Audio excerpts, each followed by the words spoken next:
I'm Oliver the Shoe Man, and today we're going to be working on a pair of dress shoes. These are Echoes, as you can tell, and they use a very soft, cushiony sole, which is very good. But after a while of wearing it, or not wearing it, it starts to crack and disintegrate and, go into nothing. So, what we're going to do is obviously resole it, clean up the uppers, but we're going to resole this in a different way using a different material that's still cushiony but is not going to start to disintegrate. You can see how the cracks, and I get these in all the time, but we're going to make these look good and last a long time to come. Now these aren't Goodyear welted shoes like the previous shoes that I've been fixing. You can see it's just glued down underneath and stitched to the footbed. So we gotta redo these in a different way so that they're still stitched on, but not Goodyear welted. So let's get started by taking all this crap off.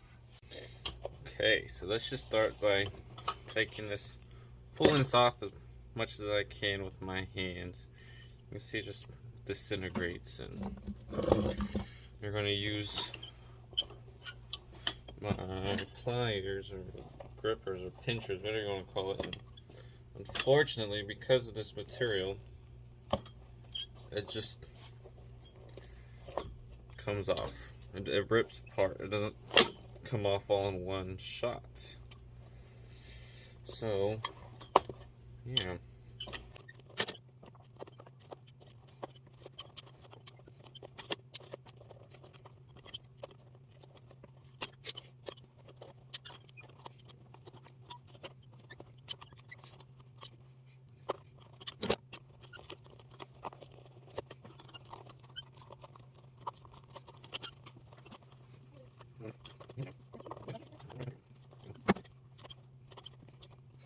Okay, so this is the shank that they use in the boot.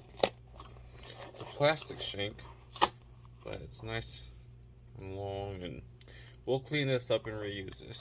So, yeah, because that's still in good shape, not broken, strong. So now all we gotta do is, instead of trying to pick at this the rest of the night, I'm going to just sand the rest off and get a nice clean surface.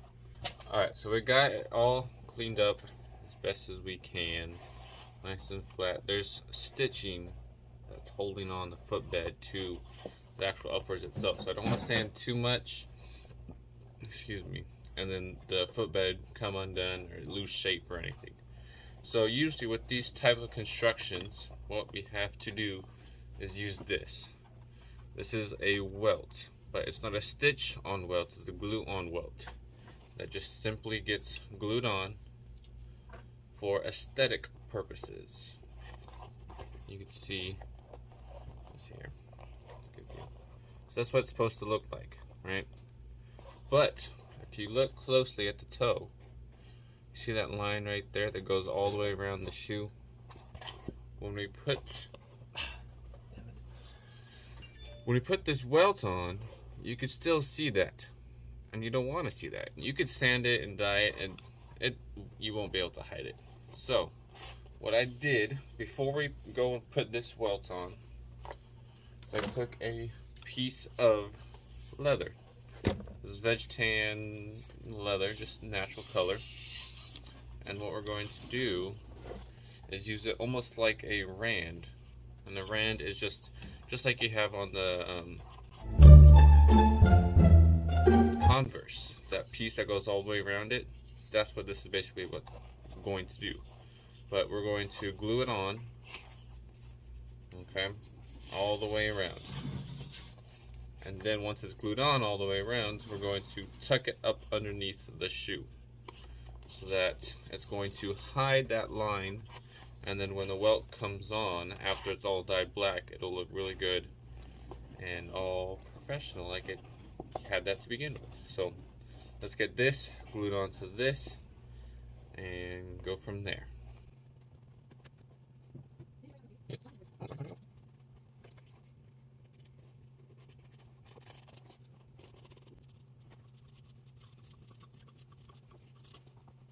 So I'm going to start on what's called the inside of the shoe. So as you look, this is the outside and this is the inside, because as the other shoe, you don't really see it. It's on the inside of your legs. So we're going to start by using the joint, start the joint, if I could speak, on the inside. I'm going to cut that straight, and then all I'm going to do is follow that line right there all the way around.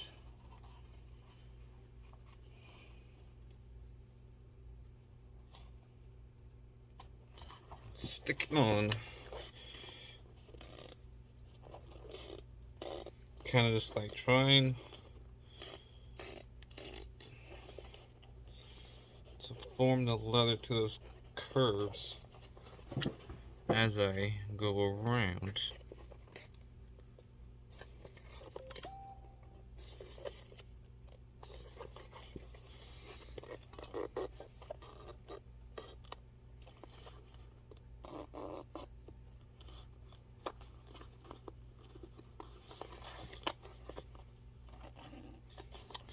Sometimes this can get a little tricky, but just take your time.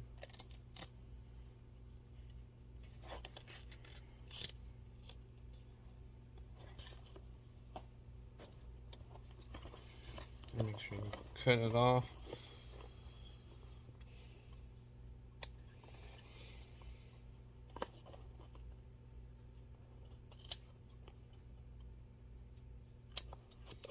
Alright, so we got it all the way around. Now I'm going to take, and we have to fold this up underneath itself. But before we do that, I gotta cut slits around the front of the toe, back of the heel. That way the leather will form easier, and actually along the inside too. And we simply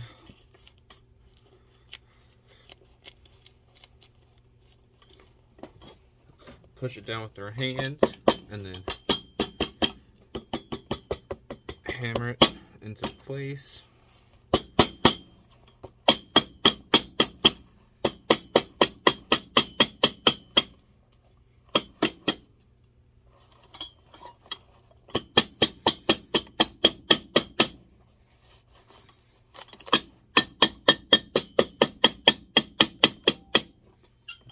Same thing around the heel. The heel and the toe is always the hardest part to do this.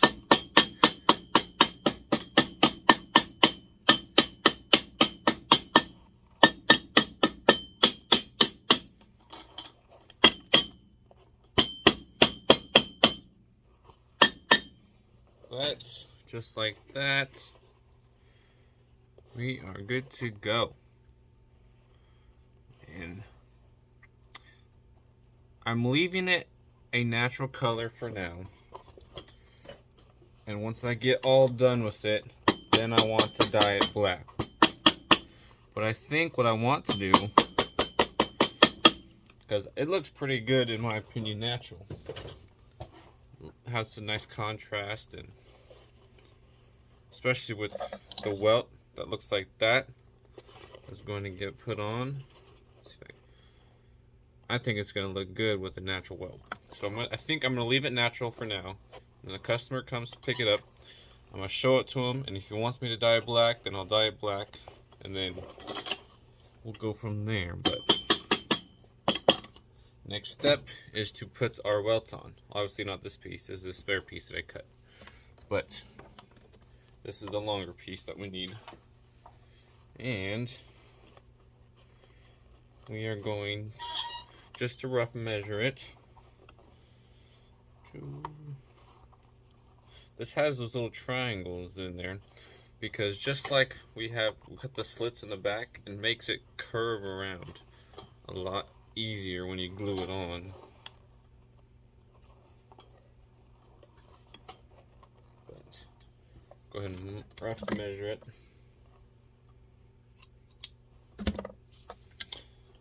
Then we're going to put glue along the bottom and glue along those little triangles, not to get on the welt, so you don't want to see glue on that part.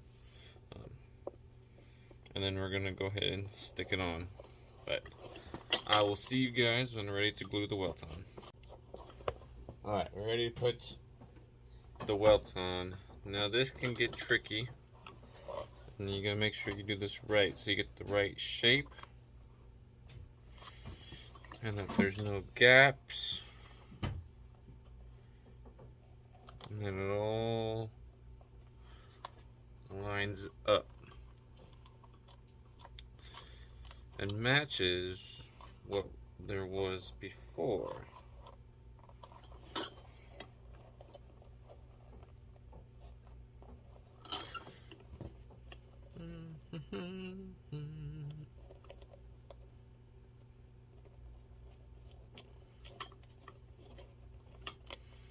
Because you can't really sand much of this after it's on there.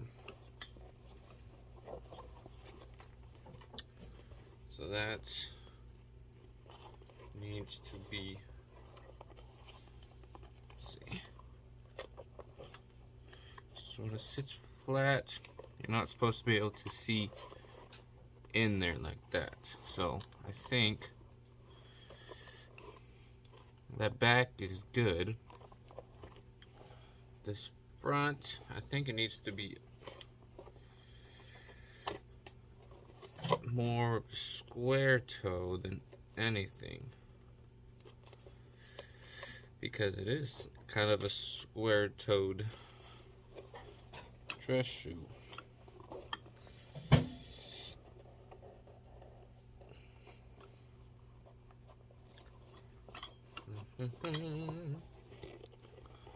Like that, it's a little bit better. And you want to make sure that it sits flat, right?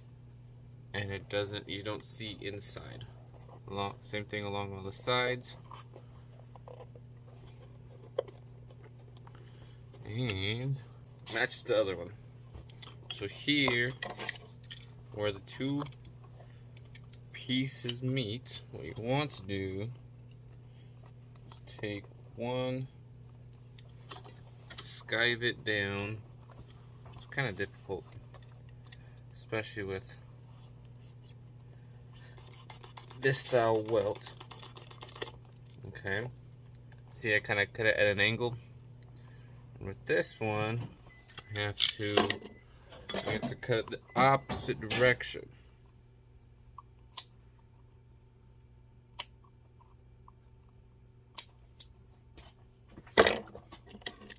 From the top of the welt.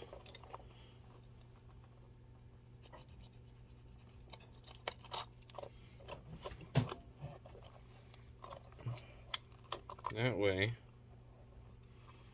when the two come together, it'll be hard to tell where that transition starts and finishes. And just hammer this down.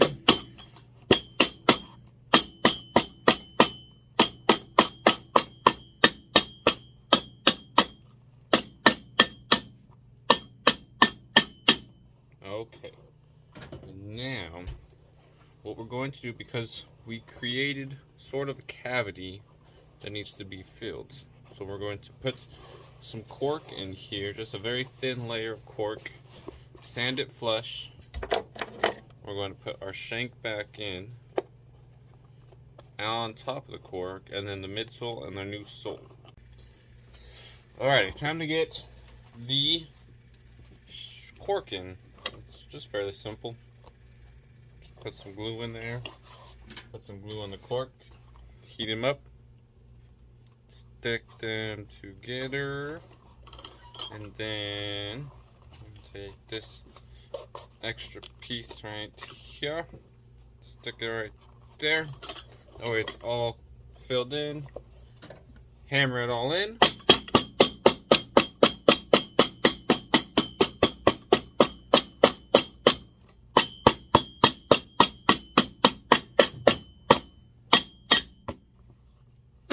And then we're going to sand it, put the shank in, midsole, stitch the midsole, sole, and we're good to go.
Alrighty, this is the sole we're putting on. We got the glue on the sole. We've stitched and nailed the back so that midsole is not coming off or coming unglued. I'm going to try my best to center it as best as possible, because you can kind of see there's a pattern there. And then, just like everything we do, after we glue it, we hammer it on.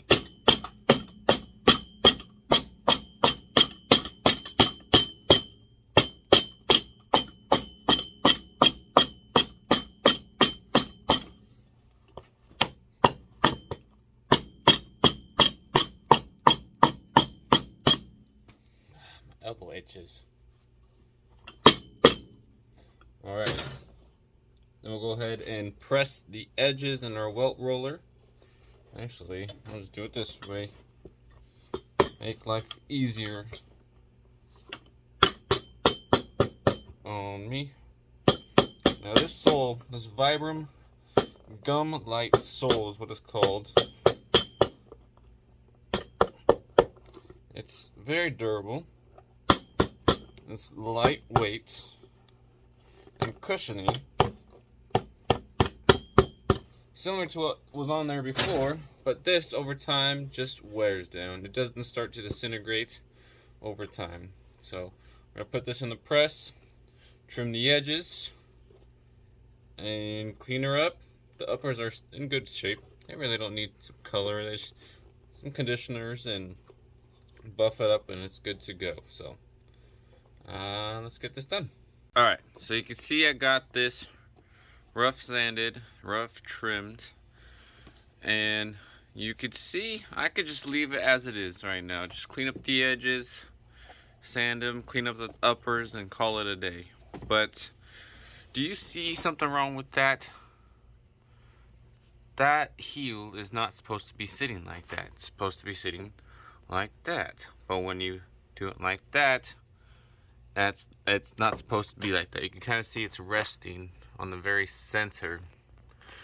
So what I have to do is sand this flush, or sand it down until it sits flat, and then since I've sanded the tread down, I gotta add a new heel. So I'm going to sand this down, balance out the shoe, put a new heel on, and it will then sit flat and be balanced. Alrighty, y'all, we are done with this project, and yeah, it did change the look of it a little bit, but overall this is a much stronger construction of shoe, made with better quality, and it's gonna last him a long time now. So rebuilding this shoe was fun, and I had a good time. It was a little bit challenging at first because I thought I was just going to have to replace that welt, or add a new welt. But when I went to go put the welt on, I realized that line was still there. So I had to add that rand, which from a distance you can't really tell. But when you look up close, you can tell the details there. And when we did a new heel, like, because remember, I had to re-level it out so that it sat flat and wasn't like that. And because when you wear it like that, it puts tons of pressure right here in the ball, in the middle of your foot, right where your leg is, and it hurts. I've had a pair of shoes where I didn't do that correctly, and it hurt, and it was just uncomfortable. So you got to balance out your shoes so they are nice and comfortable. I ended up dyeing it black. I know I was going to leave it natural for the customer, but I wanted to dye it black, so we ended up dyeing it black. That's because if the customer wants it black, I'm going to have to re-dye it, and I can't re-dye it on the spot. It takes a couple coats, but so better safe than sorry. Try to keep it as original as possible. Yeah. This one I did a little bit better of centering it. This one was a little bit off, but that doesn't matter. So now, once the soles wear down and the heels wear down, instead of having to replace the whole thing, do everything that we did, all I have to do is I can either replace this piece right here or sand this down a little bit and then put a new rubber, like half sole or sole guard on it, and that's way cheaper than having to resole and rebuild the whole thing. So it's definitely an upgrade, and he's gonna save money in the long run from repairs on this shoe. But there we are. Thank you guys for joining me. I hope you enjoyed.